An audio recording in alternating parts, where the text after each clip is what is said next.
Abito refused to listen to the voice of doubt that played in the back of his head. Instead, he chose to focus on the fact that he finally had an opportunity to become a Chunin.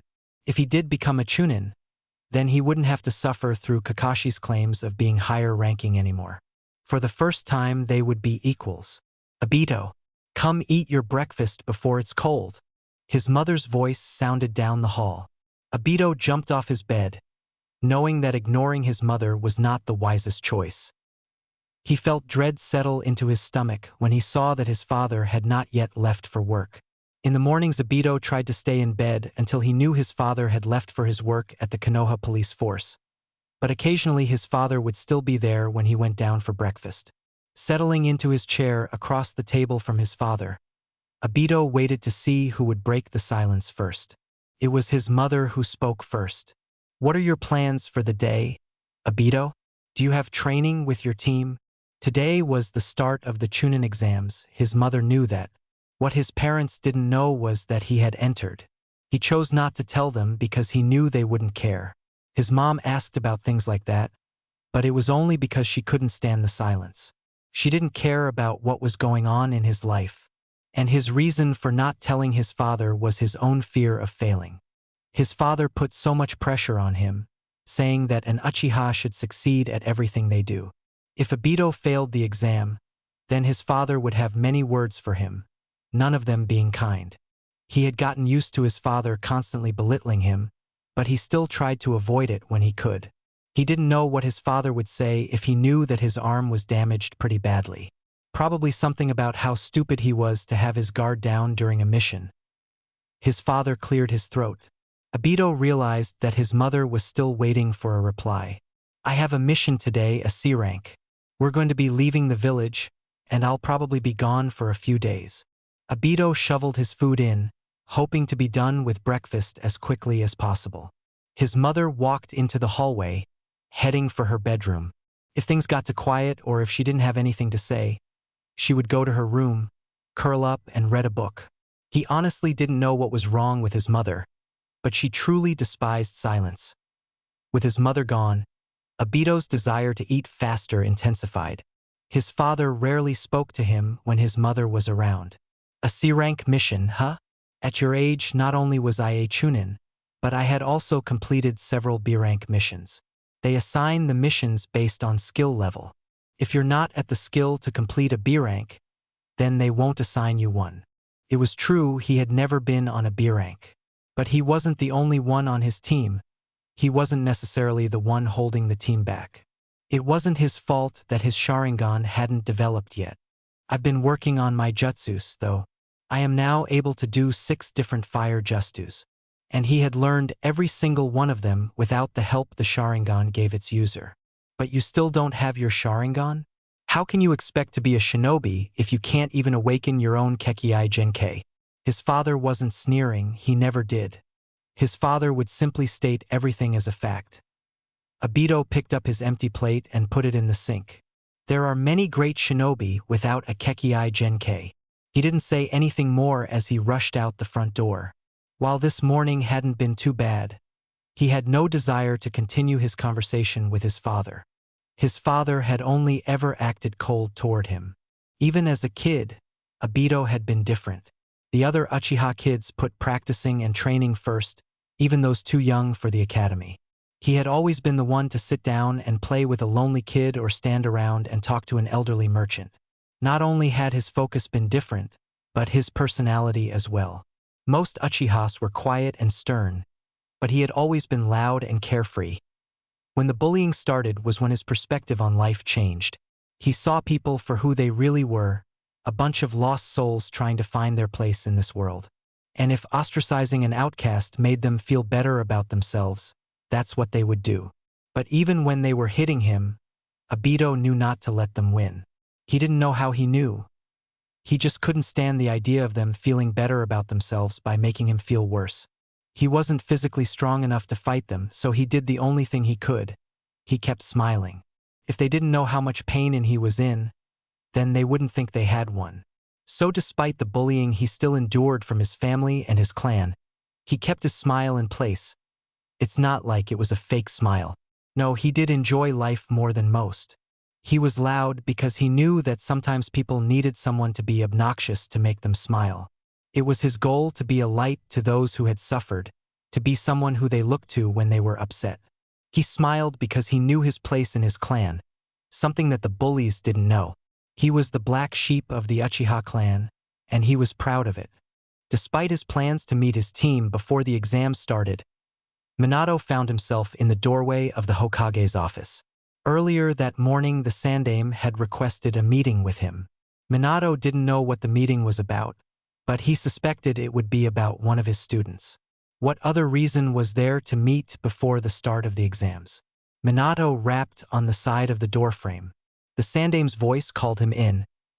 Upon entering the room, Minato saw that the Sandaime was not sitting at his desk like usual, but was standing by his office window. The Sandaime smiled at him before turning back to the window. Do you believe your students are ready for the teamwork the exams will require? Their teamwork is good. They listen to each other and there are no power struggles within the group. It's their skills that I am worried about. Both Naruto and Obito were wounded, leaving Rin to be the only one capable of performing a good jutsu. The Sandaime nodded. That's why I asked you here, to discuss Naruto-kun. He turned away from the window, choosing instead to lean against it. Your report says that Naruto-kun has an old injury that is most likely from a powerful jutsu. I saw Rin-chan yesterday, and she said the damage was most likely self-inflicted. Minato had been trying to think of reasons Naruto had been hurt. The only one that he could think of that wouldn't make Naruto appear dishonest would be if he had been trying a new jutsu and ended up damaging his arm. The Sandaime continued. I know you like the boy, Minato-san, but it is my belief that he is hiding something. I would like you to talk with him after the Chunin exams. He didn't want to suspect Naruto of anything, but he would have to do as the Hokage asked. And the Sandaime was right. Naruto was a newcomer to the village, and everything he did would be under close scrutiny for a while. The fact was he should have already questioned Naruto. He should have asked how Naruto hurt himself immediately after Rin told him about the injury, but he hadn't wanted to think that Naruto was lying to them. There was just something about the boy that made Minato want to believe the best of him. Rin stood by the entrance to the academy waiting for her team. They had agreed to meet a few minutes before the exams were scheduled to start. It had been a good call to meet prior, because she needed her teammates' assurance right now. She couldn't help feeling that the burden of passing the exams was on her. While she was confident in her medical skills, her battle skills worried her. As a medical shinobi, she had been trained to defend herself and help her teammates. It had been a long time since she fought offense, and she wasn't sure she could fight well enough without Obito or Naruto to back her up. At least both would be able to use taijutsu. Rin, is Sensei meeting with you before the exams? Surprised, she looked over at the source of the question. She hadn't expected Kakashi to come. He said he would, but he's not here yet. She debated letting his presence go unquestioned, but her curiosity won out. Why are you here, Kakashi? Since you aren't taking the exams, I didn't expect you to show up. Sensei has been telling me repeatedly that teamwork is important. I don't see what the big deal is, but I thought that if I showed up to support you guys, then he might stop bringing up teamwork as much. Kakashi's sounded condescending. Rin suspected he was there to support them, but didn't want it to be known. If he was just there to get Minato to stop bothering him, then he would have been more frustrated that Minato wasn't here, and he also wouldn't have bothered coming up with an excuse. Kakashi only explained himself when he felt he had to defend himself. A loud shout of, "Good morning," alerted Rin and Kakashi to Obito and Naruto's approach. Rin giggled as Kakashi complained about their loudness, saying it was too early in the day to be so disrespectful of nature's stillness. Naruto and Obito joined in her laughter, frustrating Kakashi more. When it looked like Kakashi might leave, Rin changed the subject. "You're here on time, Obito." I'm surprised. Naruto snickered. Obito shot a glare at him before speaking. "I had no choice. Naruto here saw me coming this direction and joined me to prevent there from being any distractions." Obito's voice dripped with sarcasm. "I told him I would make it in plenty of time without his assistance, but he said he very much doubted that." Obito grumbled under his breath. Rin was sure she could make out the words stupid and know-it-all. Rin laughed at Obito's anger towards Naruto, only because she knew it wasn't real. Over the past few days, Obito and Naruto had become good friends, and though she didn't know Naruto well, she knew enough about both of them to know that they were only trying to relieve some of the tension. She was relieved and thankful. Without any words directly to her or about the exams, they had managed to change her mood completely. Rin heard the pop of a transportation jutsu, and Minato was standing before them. As nice as this meeting is, it's time for you three to start the first exam. Looking at the clock, Rin saw that Minato was right. They only had 10 minutes to get to the classroom. Minato had always taught them to be early whenever possible. Well, he taught most of them that. I'm sorry I didn't get here earlier, but the Hokage requested me. We'll talk after the exams. Good luck. Minato looked at all three of them, his gaze lingering on Naruto the longest. Let's go, Kakashi. Minato waved and walked toward another of the school buildings, Kakashi trailing behind him. We should get going ourselves. You never know what kind of encounters we'll face along the way. Naruto was already entering the building. Rin and Obito both followed. The hallways were littered with teams from different villages. She was surprised to see that IWA had sent Genin. With the ongoing war, she had assumed IWA would refuse to send Genin to Konoha, but it appeared otherwise. She voiced her questions to her teammates. Naruto looked over at one of the IWA teams, who were currently lounging on the floor. The Chunin exams are a long-standing tradition between the shinobi hidden villages. Every 6 months they take place without fail, and if a team of Genin ever wants to be promoted, they have to participate in the exams. It is even more important in wartime. The Genin need to become Chunin, so they can be given higher ranking missions and help out with the war effort. So if the exams took place in IWA, we would be sent. Obito asked. Rin hadn't thought of what their own village would have done if the exams were in IWA. She didn't know how she would feel about being sent into the enemy's hidden village. Naruto nodded. Konoha needs shinobi to become Chunin just as much as IWA does. The villages are relying on the tradition of the Chunin exams to prevent any traps from taking place. Up until then, Rin had only been feeling the pressure of passing the exams for her team, but now she worried about her village. They were in a war and needed higher-ranking shinobi. As Genin, they were only assigned D-rank or C-rank missions, and most of the war effort was at least a B-rank. Her village needed them to pass the exams. I see that you have come to test your youthfulness. Rin looked behind her and saw the only person who had a smile more obnoxious than Obito's, Mato Guy. As was usual, he was wearing green tights, which made him stand out in any crowd. My overflowing youth will surpass yours. Rin couldn't help rolling her eyes. Guy was a good fighter, especially in taijutsu, but he was annoying. Rin knew even Kakashi would prefer to spend the entire day with Obito rather than spend 1 hour with Guy. Where's your team, Guy? Obito asked. Guy looked behind him and his shoulders drooped. It appears they have left me to reach my destination alone. You can walk the rest of the way with us. Rin said before she could stop herself. Why did she have to be so nice to people? Guy's face lit up like someone had just told him he would stay young forever. Thanking her, he fell into step beside them. The walk to the 3rd floor wasn't all that bad. Obito and Guy talked to each other and were loud, but Naruto made sure to keep them reined in. Though sometimes he would still be loud, Rin was glad Naruto was at least more mature than Obito. While still being loud, Naruto had begun keeping Obito from crossing the line into being obnoxious. The door leading into the exam room was open. Entering the room, Rin realized there were more teams taking the exam than she thought. There were twice as many people in the room than there had been in the hallway. The room was bigger than any she remembered visiting during her time in the academy. The room would hold around 120 students. There were 3 groups of chairs, each one 20 chairs deep and 6 chairs wide. Standing next to the door was a Chunin who was directing each Genin on where to sit. It looked like they were going to be split up. The Chunin gave them their seat numbers. Sure enough, Rin was sitting in 1D6 and Naruto and Obito in 3C4 and 3J2 respectively. Guy was sitting in 2G5. Remember not to stress out. Naruto touched her shoulder before heading over to his seat. Obito gave her a thumbs up, grinning.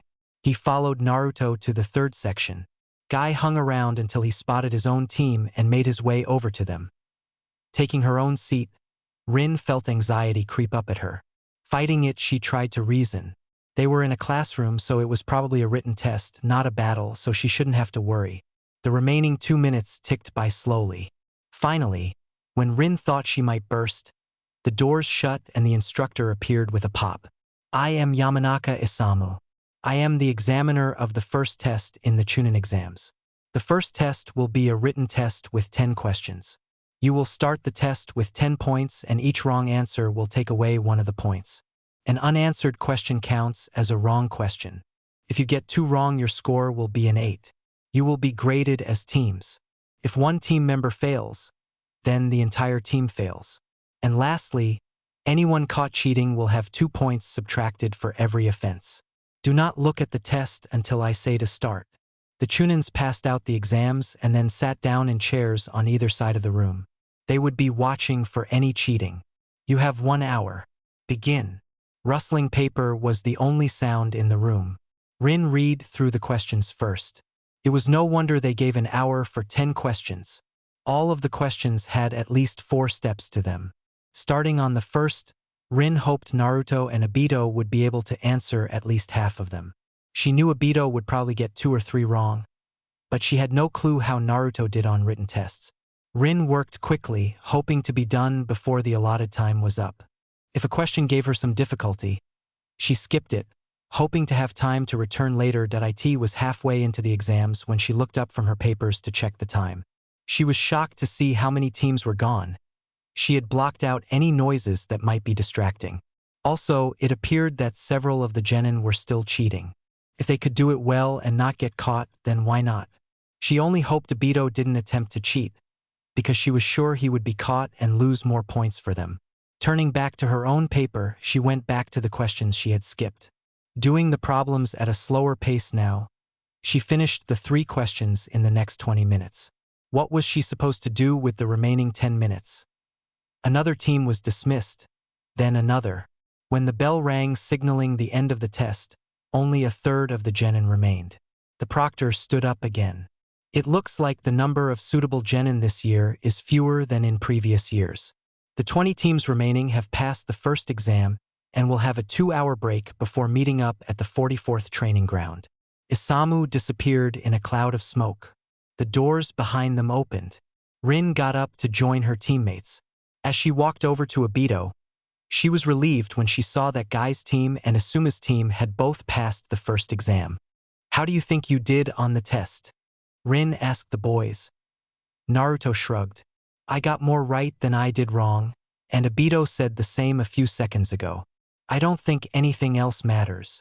Rin was going to ask if they had to cheat, but decided not to. It didn't matter anyway. They had passed the first test. What do you think the second test will be? Obito thought for a second. It'll probably be another team thing.